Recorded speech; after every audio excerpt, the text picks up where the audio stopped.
वस्तुनिष्ठ प्रश्न, निम्नलिखित में कौन सा परिमेय संख्या है? Option A pi, B option √7, C option √16/25, D option 3√3/√2। तो निम्नलिखित में कौन परिमेय संख्या है? तो पाई क्या है? एक अपरिमेय संख्या है। √7 क्या है? अपरिमेय संख्या है। लेकिन √16/√25, तो √16 और बटे में क्या है? 25। तो इसका मतलब है कि दोनों पर √16 पर भी रूट है और 25 पर भी रूट है। तो √16 का मतलब होता है 4 और √25 का वैल्यू होगा 5। तो 4/5 क्या है? एक परिमेय संख्या है। तो ऑप्शन सी सही होगा। 16/25 क्या है? एक परिमेय संख्या है। और डी ये भी अपरिमेय संख्या है। दूसरा, √5 एक संख्या है। परिमेय संख्या, अपरिमेय संख्या, पूर्णांक, प्राकृतिक संख्या। तो √5 क्या है? एक अपरिमेय संख्या है। अपरिमेय संख्या कहता है कि दो परिमेय संख्याओं के बीच कितने परिमेय संख्याएं हो सकती है? तो दो परिमेय संख्या के बीच अनंत होता है परिमेय संख्या। दो परिमेय संख्या के बीच अनंत परिमेय संख्या होता है। √2 है एक, तो √2 एक अपरिमेय संख्या है। निम्नलिखित में कौन परिमेय संख्या है? √3, 2√2/√2, 4 प्लस √5 की √6। तो निम्नलिखित में कौन परिमेय संख्या है? तो √3 अपरिमेय संख्या है, 4 प्लस √5 अपरिमेय संख्या है, √6 भी अपरिमेय संख्या है। लेकिन 2√2/√2, √2 से √2 खत्म होगा, बचेगा 2। तो 2 क्या है? परिमेय संख्या हो जाएगा। किसी धनात्मक पूर्णांक a तथा b मसह a गुने b का लसह तो निम्नलिखित में किसके बराबर होगा? तो दो गो धनात्मक पूर्णांक है। कौन कौन? एक का नाम है a और एक गो धनात्मक पूर्णांक है b। अब दो गो धनात्मक पूर्णांक है a और b। कहता है कि a और b का मसह और गुने a और b का लसह निम्नलिखित में किसके बराबर होगा? a और b का मसह, a और b का मसह गुने a और b का लसह, a और b का लसह किसके बराबर होगा? ऑप्शन ए बटे बी, बी बटे ए गुने बी, या डी a प्लस बी के बराबर होगा। तो अगर मान लेते हैं कि कोई धनात्मक पूर्णांक है, जैसे मान लेते हैं कि 2 और 5 क्या है? धनात्मक पूर्णांक है। तो इसका मसह कितना होगा? तो 2 में 5 से भागा देंगे तो 2 दूनी 4, 5 में 4 गया 1। मसह तो इसका 1 आएगा और लसह 5 दूनी 10। तो यह किसके बराबर होगा? निम्नलिखित में यह किसके बराबर होगा? ऑप्शन सी a गुने b के बराबर होगा। यूक्लिड विभाजन एल्गोरिथम दो धनात्मक पूर्णांकों को निम्नलिखित में किससे परिकलित करने का तरीका है? यूक्लिड विभाजन एल्गोरिथम दो धनात्मक पूर्णांकों को निम्नलिखित में से किसके परिकलित करने का तकनीक है? तो मसह। यूक्लिड विभाजन एल्गोरिथम के अनुसार हम लोग क्या निकालते हैं? मसह निकालते हैं। 2.12 112 112 1 क्या है? अभाज्य संख्या है, पूर्णांक है, परिमेय है, अपरिमेय है। तो अपरिमेय संख्या है, क्योंकि इसमें दशमलव के बाद वाली संख्या जो है एक निश्चित क्रम में नहीं चल रही है। 1 के बाद 2 आया, फिर 1 आया, फिर 2 आया, फिर 3 गो 1 आया, फिर 2 आया। तो ये अपरिमेय संख्या है। निम्नलिखित में किसका दशमलव प्रसार शांत है? ऑप्शन ए 15/1600, 19/21, 3/88, 8/75। तो जिसका हर के गुणनखंड करने पर जिसका 2 के घात और m और 5 के घात में रहेगा तो शांत होगा और न तो अशांत होगा। तो 1600 के अगर गुणनखंड किया जाए अगर बी ऑप्शन देखें पहले तो 19/21 है, 21 के गुणनखंड करेंगे तो 3 × 7 होगा, जो कि 2 और 5 की घात के रूप में न है, तो यह क्या होगा, अशांत होगा, बी ऑप्शन नहीं होगा। 3/88, 88 के गुणनखंड करेंगे 44, 22, 11, 1, तो इसमें 11 आ गया, तो ये भी शांत नहीं होगा। 75, 75 के करेंगे तो 3 दूनी 6, 3 × 5 = 15, 50 25, तो 75 के गुणनखंड किए तो 3 आ गया, तो ये भी नहीं होगा, यानी कि ऑप्शन ए सही होगा, 15/1600। कहता है 23750 में 5 का अधिकतम घात क्या है। 23750 तो 5 के अधिकतम घात क्या होगा। 5 के 20, 5 के 5 7 35, 50 25 0,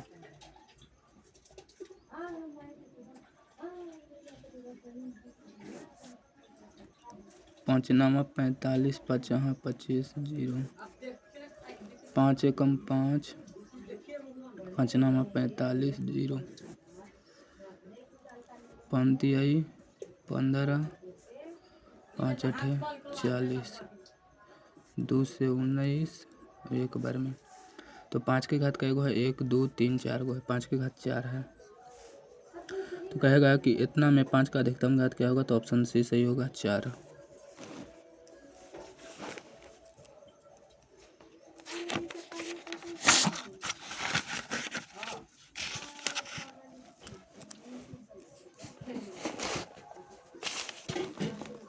दो संख्याओं का गुणनफल इतना है और एचसीएफ इतना है, तो एलसीएम क्या होगा। तो एलसीएम बराबर क्या हो जाएगा, एलसीएम बराबर दो संख्याओं का गुणनफल, दो संख्याओं का गुणनफल और बट्टे में हो जाएगा एचसीएफ, यानी कि एचसीएफ मतलब मसा। तो एलसीएम बराबर क्या होगा, दो संख्याओं का गुणनफल बटे मसा। दो संख्याओं का गुणनफल कितना है, 86 70 और मसा है 17, भाग देंगे 17 से 86 70 में, 17 × 5 = 85, 17 एकम 17 और 0 बैठ जाएगा, तो 570 आया। तो एलसीएम क्या हो जाएगा, एलसीएम बराबर 570। ऑप्शन कौन सही होगा, ऑप्शन कौन सही होगा, डी ऑप्शन सही होगा, 510 होगा, सॉरी यहाँ पर 17 × 5 = 85, 6 में से 5 गए 1, 17, 17 एकम 17, तो 500 यहाँ 10 होगा, 510, डी ऑप्शन सही होगा 510। यदि दो संख्याओं का एचसीएफ और एलसीएम, एचसीएफ 25 है, एलसीएम 50 है, तो संख्याओं का गुणनफल क्या होगा। तो संख्याओं का गुणनफल बराबर होता है लसा गुने मसा। संख्याओं का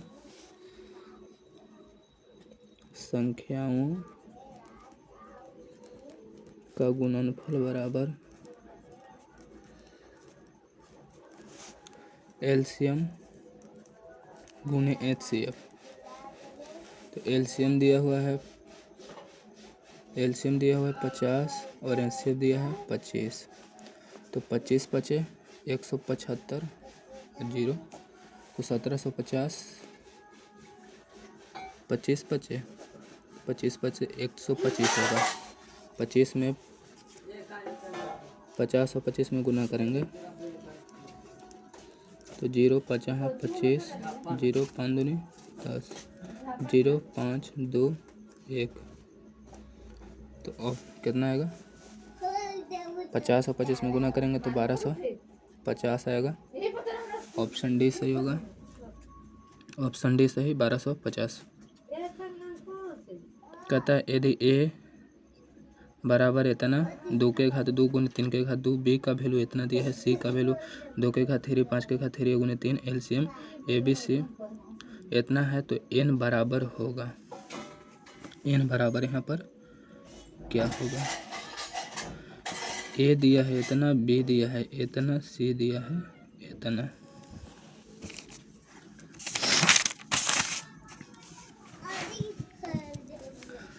ए बराबर ए का वैल्यू कितना दिया है?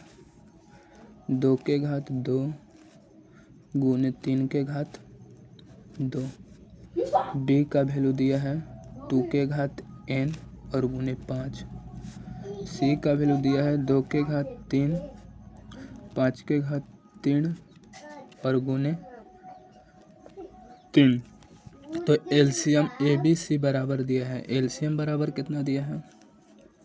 एलसीएम ए बी सी के, ए बी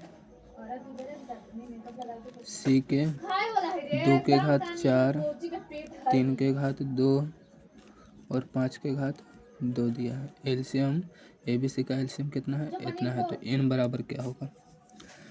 सबसे पहले एलसीएम हम निकाल लेंगे। यहाँ पर 2 के घात 4 का मतलब 16, 3 के घात 2 का मतलब 9 और 5 यहाँ 25। 16 44 144 गुने 25, 144 गुने 25। ए इतना, बी इतना, ए बी सी का वैल्यू इतना दिया है। तो 144 और 25 में गुना करेंगे, रफ कर लेते हैं ना। 144 और 25 में गुना, पंचों के 20 है 2 22, 5 है 2 7, 4 दूनी 8, 4 दूनी 8 है 2 1 2, 0 8 2 10 8 7 15 16 2 1 3, कितना आ जाएगा? 3600। तो अब कहता है कि 2 के घात 2 गुने 3 के घात 2, 2n गुने 5, 2 के घात 3 गुने 5 के घात 3 गुने 3। तो हम लिख सकते हैं क्या? यहाँ पर 2 के घात 2 है तो 4 हो जाएगा, 3 3 9 हो जाएगा, 9 चौके 36 हो जाएगा। 2 के घात n है अभी गुने 5 है। यहाँ पर 2 के घात 3 है तो 8 होगा, 3 के घात 5 के घात 3 है तो 5 यहाँ 25 125 और गुने 3 है।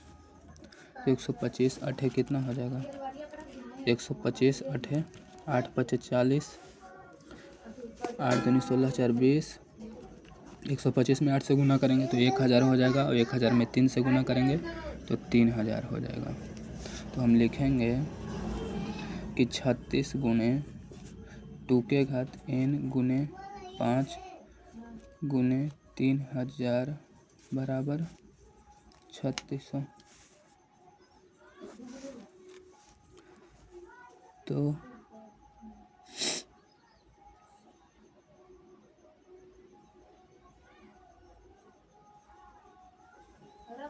तो n बराबर पूछ रहा है कि कितना होगा। तो 3600 के गुणनखंड करेंगे। 3600 के गुणनखंड, तो 3600 के गुणनखंड करेंगे तो 1800, फिर 900, फिर 450, फिर 2 दूनी 4, 2 दूनी 4 2 5 10 और फिर 5 के 20, 5 25, 5 9 45, 3 3 9, 3 1 3। तो 2 के गो है, 2 के घात n का वैल्यू पूछ रहा है यहाँ पर। 2 के घात n का वैल्यू, तो 2 के गो है 1 2 3 4 गो है, तो n का वैल्यू 4 हो जाएगा। ऑप्शन 22 के डी ऑप्शन सही। कहता है वृत्ताकार पथ पर 3 धावक एक ही स्थान से दौड़े प्रारंभ करते हैं तो चक्कर लगाने में 3 घंटे 4 घंटे 8 घंटे का समय लगता है तो तीनों को प्रस्थान बिंदु पर मिलने में लगा समय क्या होगा। तो सीधा हम लोग यहाँ पर एलसीएम निकालेंगे तो 3 4 और 8 का एलसीएम निकालेंगे। 3 2 दूनी 4 2 चौके 8 2 से 3 1 और 2 तो 2 गुने 2 गुने 3 गुने 2 2 दूनी 4 4 3 12 12 दूनी 24 2 दूनी 4 4 3 12 12 दूनी 24 तो 24 घंटा होगा। ऑप्शन डी सही। पाई एक है, पाई एक संख्या है तो पाई एक अपरिमेय संख्या है। Option B. 3 + 2√5 एक संख्या है तो ये भी एक अपरिमेय संख्या है।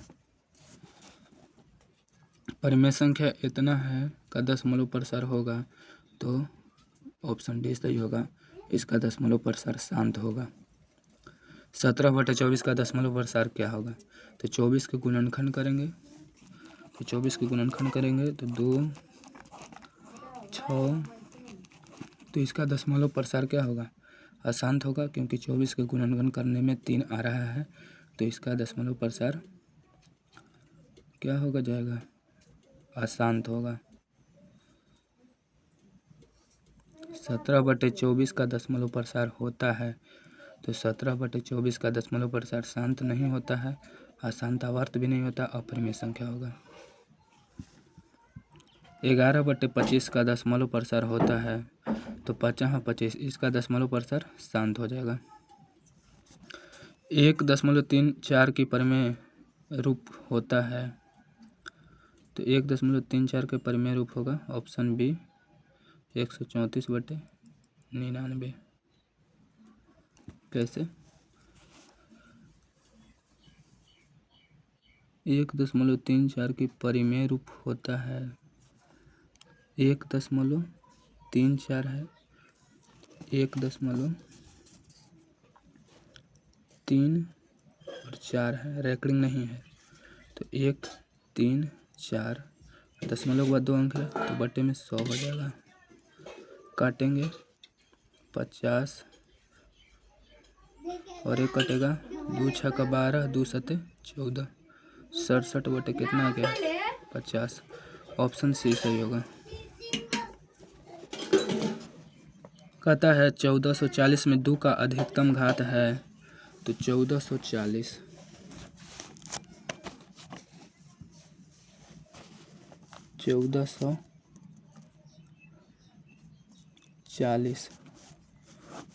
तो 2 7 14 2 दूनी 4 2 36 दूनी 72 0 2 18 2 90 2 से 45 5 9 45 3 3 9 और 3 एकम 3 तो 2 के अधिकतम घात तो 2 कै गो है 1 गो 2 गो 3 गो 4 गो 5 गो तो 2 के अधिकतम घात 5 होगा।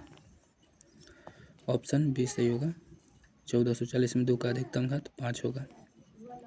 निम्नलिखित में कौन अपरिमेय संख्या है। √49 √27 √36 √16 तो √49 का वैल्यू होगा 7 जो कि परिमेय संख्या है।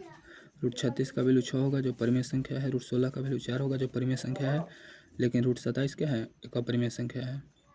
तो पूछा है कि निम्नलिखित में कौन अपरिमेय संख्या होगा तो ऑप्शन सी सही होगा।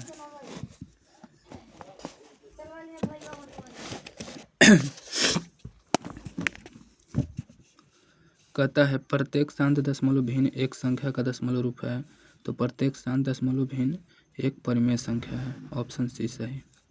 0.7 के ऊपर रैकडिंग का क्या होगा तो 7 बटे में क्या हो जाएगा 7/9। ऑप्शन ए सही होगा। रैकडिंग का मतलब बटे में 9। 0.23 का परिमेय रूप क्या होगा तो 23 और बटे में 9 होगा। रैकडिंग का मतलब जिस कई गो संख्या पर रैकडिंग है 2 के ऊपर तो 9 नीचे होगा 23/99। ऑप्शन बी सही। क्या सभी वास्तविक संख्या एक परिमेय संख्या है तो सभी वास्तविक संख्या एक परिमेय संख्या है। तो वास्तविक संख्या किसे कहते हैं। वास्तविक संख्या क्या होता है तो परिमेय संख्या और अपरिमेय संख्या के सम्मिलित रूप को क्या कहते हैं? वास्तविक संख्या। कहता है कि सभी वास्तविक संख्या एक परिमेय संख्या है, तो हम कहेंगे कि नहीं, क्योंकि वास्तविक संख्या में √3 क्या है? वास्तविक संख्या है। क्या ये परिमेय संख्या है? तो नहीं। कहता है सभी वास्तविक संख्या एक परिमेय संख्या है, तो नहीं है। ऑप्शन ए सही। कहता है दो क्रमिक सम संख्याओं का HCF क्या होगा?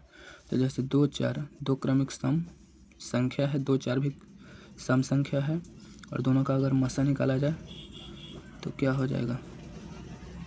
2 दूनी 4, मसा क्या होगा? 2। तो दो क्रमिक सम संख्याओं का HCF क्या होता है? ऑप्शन बी सही हो जाएगा, 2 होता है। जैसे 2 और 4 दो क्रमिक सम संख्या है।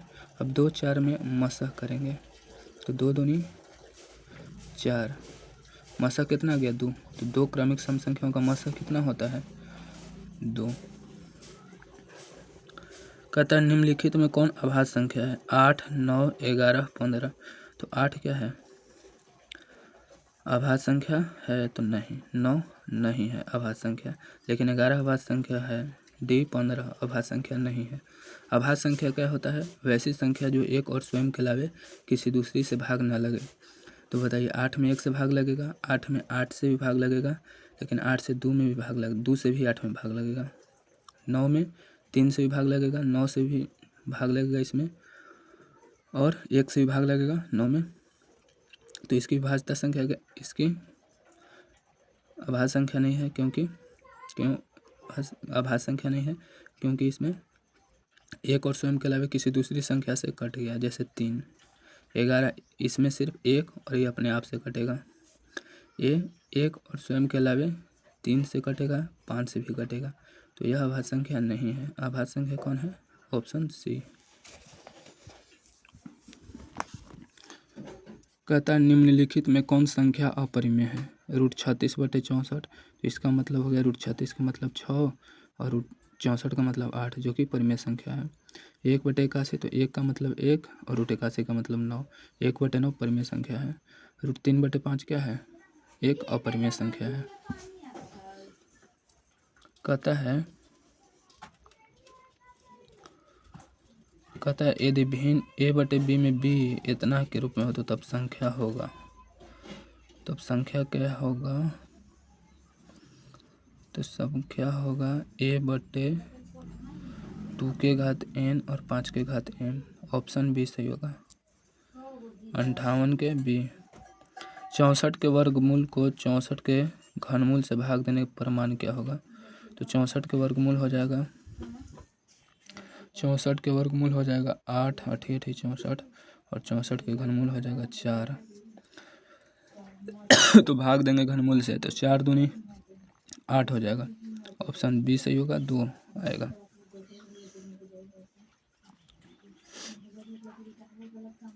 x के घात n+1 एक गुणक, तो x+1 निश्चित रूप से क्या होगा? तो एक विषम पूर्णांक होगा। यह क्या होगा? एक विषम पूर्णांक। अगर s के जगह पर मैं कुछ संख्या ले लेता हूँ, जैसे 2 और उसके घात में 1 ले लेता हूँ +1, तो 2 × 2 + 1 क्या हो जाएगा? 3। कहता है यदि भाग algorithm a = bq + r, a 72, b 9, q 8, तो r क्या होगा? तो a बराबर क्या है? bq + r। तो a का वैल्यू दिया हुआ है 72, b का वैल्यू दिया है 9, q का वैल्यू दिया है 8, तो r बराबर पूछता है कि क्या होगा? तो b 9, q 8, तो r क्या होगा?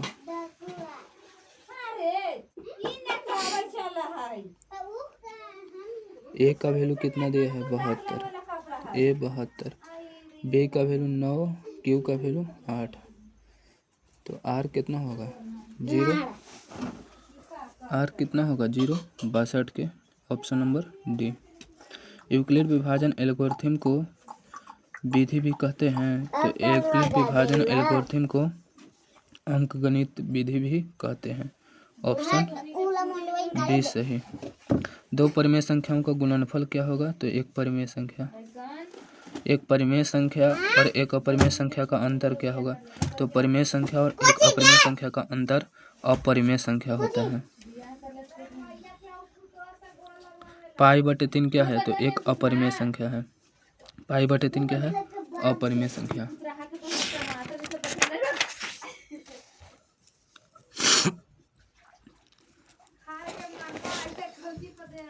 √81/2 क्या होगा? तो यह √81 का मतलब हो जाएगा 9 और 2 से भाग देंगे तो एक परिमेय संख्या आएगा। 23.43 है तो इस क्या होगा इसका? तो 23.43 के ऊपर क्या है? रैकडिंग। तो जो संख्या दिया पहले उसको लिख लेंगे। तो 23, 43 रैकडिंग क्या होगा? 2 को पता नहीं, 2 को 9 लिख लेंगे और माइनस कर देंगे 23। तो 2343 में से 23 जाएगा तो 3 में से 3 गया 0, 4 में से 2 गया 2 और 23/99। तो 2320/99 ऑप्शन किस में है? तो ऑप्शन ए सही है। 2320/99 सही हो जाएगा ए ऑप्शन। कहता है निम्नलिखित में कौन परिमेय संख्या है? तो √64 + 36 इसका वैल्यू 10 हो जाएगा। √25 + 25 यह क्या हो जाएगा? अपरिमेय संख्या। √36 + 36 72, √72 का वैल्यू नहीं होता है। √49 का वैल्यू क्या हो जाएगा मेरे भाई? तो √49 और 49 का वैल्यू हो जाएगा √49 और +49 का वैल्यू क्या होगा? √98। √98 का वैल्यू होता है नहीं, लेकिन ऑप्शन ए सही होगा। √64 + 36 है, इसका मतलब होगा √100 और √100 का वैल्यू होता है 10, जो कि क्या है? परिमेय संख्या। तो ऑप्शन ए सही। भाज्य बराबर क्या होगा? तो भाज्य बराबर होता है भाज्य गुणे भागफल प्लस शेषफल। तो ऑप्शन ए सही होगा। कहता है कि दो संख्याओं का एलसीएम इतना है तो संख्याओं का गुणनफल क्या होगा? तो संख्याओं का गुणनफल बराबर लसाअ गुणे मसाअ। 15 में 90 से गुना करेंगे जो आएगा उत्तर। 8 के घात 0 गुणे 2 के घात 0, तो 8 के घात 0 का वैल्यू 1 होता है और 2 के घात 0 का भी वैल्यू 1 होगा। तो 1 में 1 से गुना क्या होगा? 1। ऑप्शन बी सही। 144 का भाज्य गुणनखंड करेंगे और 2 का घातांक निकाल लेंगे। ये क्या है? 130 का वैल्यू 5 × 8 + 10 लिखा है। अब इसको 15 को 5 × 3 + 0 लिखा है। तो मसा क्या होगा? 130 और 15 का मसा याद कर लेंगे। 15 में 130 से भाग देंगे। 15 में 130 से तो क्या हो जाएगा? 15 8 है 20 से तो 10 से फिर 15 में तो 10 से कम 10, 5 5 दूनी 10, तो मसा क्या हो जाएगा? 5। ऑप्शन बी सही होगा। निम्नलिखित में कौन सा अभाज्य संख्या है? 91, 213, 41, 501। निम्नलिखित में कौन अभाज्य संख्या है? तो बताइए। √91 में 13 से 91 13 इसको विभाजित करेगा। 41, 213 तो 2 1 3 और 3 3 6 तो इसमें 3 से भाग लगेगा। √41 इसमें 1 और सिर्फ 41 से भाग लगेगा इसमें, और कोई संख्या ना है जो इसको विभाजित कर दे। 5 0 1 तो 5 1 6 इस 2 3 से विभाजित होगा, लेकिन √41 1 और अपने आप से खाली विभाज्य होगा। तो ये अभाज्य संख्या है √41। दो लगातार संख्याओं का मसा क्या होगा? तो दो लगातार संख्याओं का मसा कितना होता है? तो मान लेते हैं कि 2 और 3 क्या है? दो लगातार संख्या है। तो 2 और 3 से भाग दीजिए तो 2 एकम 2, 3 में से 2 गया 1 और 2। तो दो लगातार संख्याओं का मसा 1 होता है। दो लगातार संख्याओं का मसा 1। ऑप्शन डी सही होगा। निम्नलिखित में कौन परिमेय संख्या है? 1/144 तो 1/12 जो कि परिमेय संख्या है। 50/500 तो 50 में अगर हम ये भी क्या है? 1/10 हो जाएगा। 1/100 होगा तो 1/100 का वैल्यू 1/10 हो जाएगा, जो कि परिमेय संख्या है। √32 अपरिमेय संख्या है। ये अपरिमेय संख्या है लेकिन ये परिमेय संख्या है। किसी पूर्णांक p के लिए प्रत्येक सम पूर्णांक का रूप क्या होगा? तो 2p हो जाएगा। 2p जो हो 2p + 1 विषम संख्या हो जाएगा। ये भी विषम संख्या होगा, लेकिन 2p क्या होगा? एक सम पूर्णांक होगा। p के जगह पर मान लेते हैं कि 2p + 1 है। 2p + 1 है, अगर p के जगह पर मान लेते हैं कि 1 रखते हैं तो 2 एकम 2 एक 3 हो जाएगा। पी के जगह पर अगर हम 3 रखते हैं तो 3 दूनी 6 एक 7 अपरिमेय हो अति विषम न होगा, विषम होगा। पी के जगह पर 1 रखते हैं, पी के जगह पर 2 रखते हैं तो 2 एकम 3 हो जाएगा। तो क्या हो जाएगा, विषम हो जाएगा, लेकिन प्रत्येक सम पूर्णांक रूप होगा तो 2p।